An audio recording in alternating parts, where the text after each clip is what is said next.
Hiker Jay here. This week I'm super excited to be reviewing a Bluetti power system. I've been wanting to do this for quite a while. A buddy of mine has one and he loves it. So I got my hands on the AC50S, the 500 watt Bluetti power system, and a 200 watt solar panel system. So I'm going to be able to really test this out, and I'm super psyched to share it with you because I put it through all the rigors. So first what we're going to do is we're going to talk about the specs on this power system, and then we're going to talk about the display and the draw. I'll hook up some things so you can see how it draws and how well the display works. And then the bulk of this video is going to be outside doing the solar system, because I really feel like this is a perfect system for a power outage or when you're out camping or van life, that style. So you're going to want a solar type of system to power this when you can't just plug it in. So I put a lot of time into reviewing the 200. I also do a little bit with the 120 that I borrowed from my buddy as well. So as we get into this, as usual, all the products I talk about will be down in the description down below, so you can check them out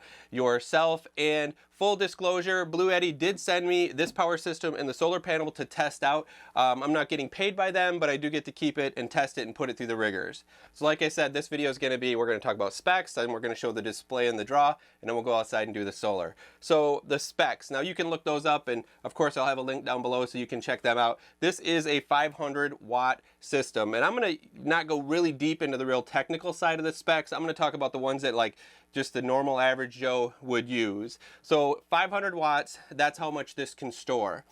It can do a startup of 300 watts. So some people will see that 500 and 300, and what does that mean? So the 300 means I might plug in a mini fridge, and when it starts up, it does a large draw, maybe a 250 draw. Well, it can't go over 300 watts of draw on this system. So this is made for smaller things. Obviously, I use it for when I'm camping to charge cell phone. It has wireless up here too, which is just awesome.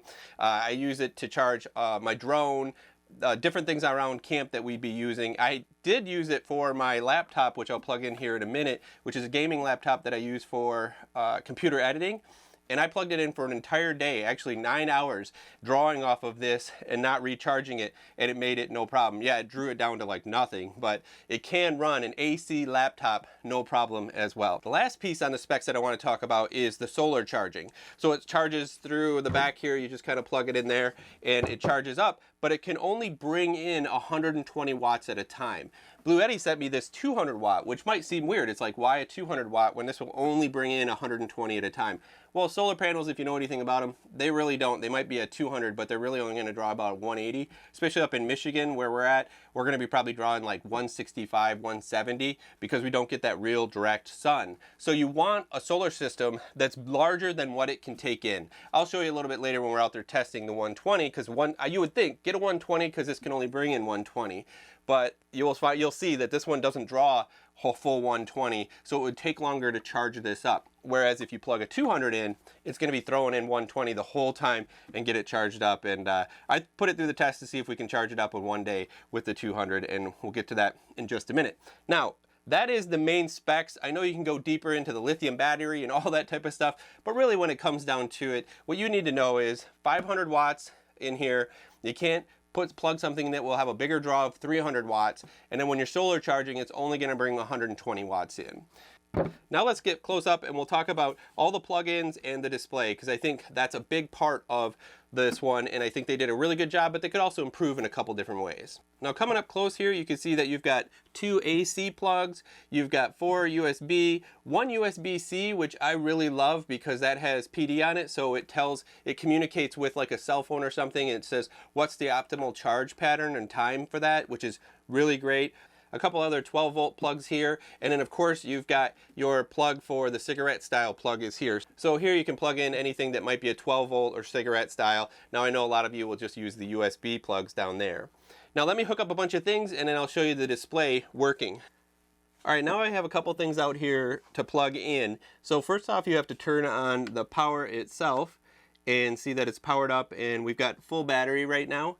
We want to turn on the DC because I've got my drone batteries and my GoPro here. It might take a second for it to start drawing from it. So it's drawing 5 watts on that right now. I'm also going to put my phone up on top, and that'll connect and start charging. I love that. I love the wireless charging for the phone up top. So now we're pulling about 12 5. It's changing up different volts, and as it goes through, it looks like my drone battery is fully charged. So it's not pulling a ton. There we go, about 11 watts. Now what we want to do is we want to turn on the AC, and I have my laptop over on my desk over there, but I have the plug here. So let's plug it in to the AC and see what kind of draw we get there. So now you can see that it's drawing 40 watts here, a lot more than it would be from a USB because it's an actual laptop. And right now I am downloading a video onto YouTube right now. Now, can you hear that? I think it's on this side. You can hear the fan running on this side. This is really interesting. Every time it gets above, turn display on. Every time it gets above about 50 watts going in or out, that fan will turn on. And I have had this thing cranking, like putting out a ton of power, as well as bringing in full on 120 watts. And the fan goes and it never gets hot. So the fan is really, really nice. It's a little bit loud. So if you're gonna have it in a vehicle or something, just know that that fan will be running, especially if you're bringing in solar all day long. I found that it's not super annoying, but it is a fan and it has a little noise to it. So back to the display. I love that the top one is what's going in from solar, which I'll show you when I'm charging outside. What's going out on DC, which is our GoPro and our phone. And then what's going out in our AC, which is our laptop. So pretty cool, great. You can plug in a whole host of things. The one thing I do want to point out before we go out, you could be pulling out 300 watts out of this thing at the same time. This is really only pulling about 50 to 60 watts right now, so we could go for quite a while in a 500 watt unit. So I really like the display. The only thing I would say is as the bars go up, they go by 20s. I would love to know exactly what percentage it is, which I'll show you when I'm charging it later, is that you don't know when you get to 80%, you don't know if you're actually at 95 or whatever it might be. So that could be improved on, but I really do love the AC and the DC, so you can kind of really manage those things. Now, as we move to outside, I did want to talk about the other ways that you can charge this. Certainly, you can use the plug that comes with it, and they also give you a car charger with it, which I love because I have this, 12-volt system in the back of my Jeep that I can plug in and charge this while I'm driving around and exploring, which is a great option. And then, of course, it has the solar system. So what we're going to do is we're going to hop outside now, set up the solar, and we'll talk about how efficiently it charges this on a spring day in Michigan. So let's hop on out there. Now I'm out here on the property, nice open space here. It is 11 a.m. and I'm gonna put out the solar array, the 200 watt, and I'm gonna let it stay till at least 2 p.m. or as long as it'll take to charge. But in Michigan, kind of your prime time is like 11 to 2 to get your sun array. And I'm in an open space here, an old deck that we use for an RV. I'm gonna set it all up here. But first I wanna show you different sizes because I do have a 120 and I'm gonna talk a little bit about the 120 as well as the 200 watt solar charger as well. So let's check this out. So I wanted to give you a size comparison. Like here's a Yeti cooler. Now this is the 200, which I'm going to use today, and this is the 120. So quite a bit smaller. Let me pull them out so you can see. So for size comparison, here is the 500, and here's the 120 panel, and here's the 200 panel. So the 200 is so much larger, but I think when you talk about charging up something with like a 500, the 200 is going to be sweet because if you don't have a lot of sunlight during the day, that one's going to give you the most watts. Because as they say, it might be a 200 or a 120, but it's not going to give out that full 200 or 120. You're definitely going to get a lot less than that. So I'm going to hook it all up, set it up, and let it just charge for the day, and we'll come out and check it from time to time and see how it's going.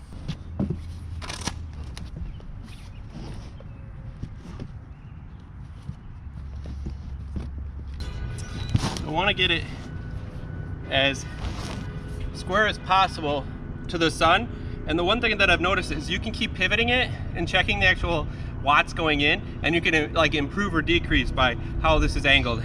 As the day goes, I'll come out every hour and shift it and shift it and shift it as the sun moves across. Why I love this system so much is that they give you plenty of cord, and you're able to just plug it right in to the Blue Yeti and it charges it right up. You can get extenders. You can also get these adapters that connect several of these, so you could put a couple 200s in succession and charge a lot quicker. So we have it set up at a pretty good angle. I want to see what kind of watts are coming in. I got in the shade here, so hopefully you'll be able to pick this up. Put the power on. So right now we're pulling in 122 watts. That's really good on my experimenting that I've done, I did bring this all the way down so it is at 0. Like if we unplug it, you can see there is no power whatsoever in this, because I wanted to see if in a day in Michigan with our sun, if you could actually charge it up. So now it's plugged in, you start to see the watts going up. The biggest thing to remember when setting up a power station, now this is a 500 watt, but what's important with solar arrays is how much it can actually send into it. So this one can only receive 120 watts at a time. That means that this is a 200 watt panel. If say right now it's pulling off the sun 160 watts, it can only send 120 in. Why is that a good thing? It's a good thing because like the one down there is a 120. I've got it switched out and plugged in right now. Let's see how many watts are actually going in. Let's get down here and hopefully you can see that 94 watts are going in from a 120 watt panel. So as you can see, you're never gonna pull the max amount. So that's why I think having the 200 matched with this unit is a really good idea, because even on overcast or not so sunny days, you're gonna be pulling in the full 120 that you want there. Now, if size is something that's, I totally understand. You can see there's a big difference between the two when it comes to packing size, but they do go up nice and flat and sandwiched, like I showed you up next to the Yeti there. So I'm not really worried about carrying a larger one. I'd rather have the larger unit with me so that I knew that I could take, and if I had a half a day, I'm getting the max 100 watts going into that bad boy. So I leave it to charge for a while. I did want to show you something. So I've hooked up my drone batteries charging, and I've also got my phone charging on this top part, which is awesome because you can just set a phone on there and it begins charging. That's pretty sweet. Now, as you can see, it is pulling out 15 watts out to the drone battery and also my phone up top, but it's still drawing in the 122. So that's pretty cool. You can still have this hooked up to solar and be charging all kinds of items, and that's pretty darn sweet. I just wanted to show you that when you have your solar array hooked up, you can still be charging other things on it, which is pretty awesome. So let's let this sit here for an hour. I'll come back out, adjust the panels, and we'll just keep charging and see when we can get to 100% on that with a 200 watt panel. All right, it's been an hour, still pulling 120 watts. When I turn this on, let's see where it starts. So it's at 40% right now and still charging.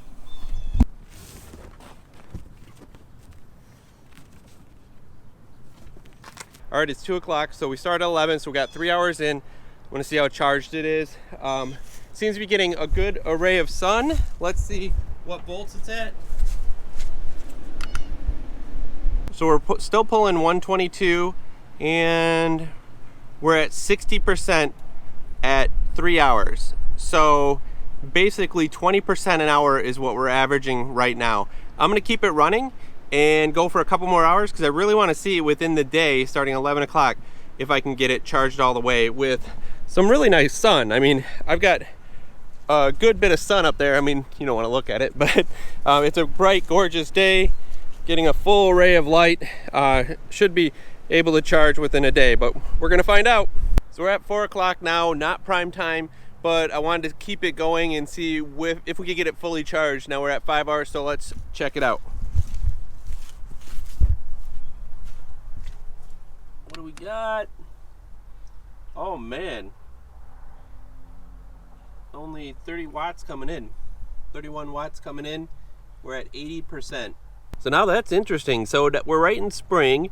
We don't have sun as long as we normally want it up, straight up, so that it would be shining on these for longer. But that's really fascinating to see that we are now at 5 hours. We are out of our prime time and we're not fully charged over there. We're at 80%. We could be at like 85. We could be at like 90 or 95% too. So it could be really close. So that's 5 hours charging on the Blue Yeti, 200 watt into the 500, seeing what we get. So I gave it that last little bit, threw it up on top of the Jeep for half hour, and now we're at fully charged. So 4:30, fully charged out here. That is 5.5 hours with the 200 watt going into the 500 watt. Of course, we were only pulling 120 watts at a time, but I believe that having the 200 watt solar panel is so important because you're gonna be getting the max out of it that you can. All right, let's hop back into the studio and I'll finish up this review for you. So I really think that the solar charging option is really good for a 500 watt unit like this. It's perfect. I'm really happy to have this system where it's a 200 to 500 system. I'm really excited about it. I'm interested to hear what you think. Is this a system you'd be interested in? If you have any questions, just go ahead in the comments. Of course, all the links are down below so you can check them out down there. But I'm super psyched to have this. This is going to be my 2021 power system for all my adventures, as well as my son is building out a van for some van life. He's going to do several weeks in the summer on his own. This would be the system that he would take because, of course, you can charge it in the car when you're actually driving along, but you have that 200 watt power system there that's going to give you more than enough when you need it, and you just need a day to charge it. As you can see, probably about 5 hours to get it fully charged. So hopefully you found this video useful. If you did, if you could give it a thumbs up, that would be great. Or even subscribe, because I put outdoor videos out all the time. Till next time, just remember, life's a hike, so hike happy. And take yourself a nice little power system so you don't run out of power when you're out there camping. As well as like power outages. I'm in Michigan, man. We lose power a couple times a year. So this will be our backup system. Till next time, take care.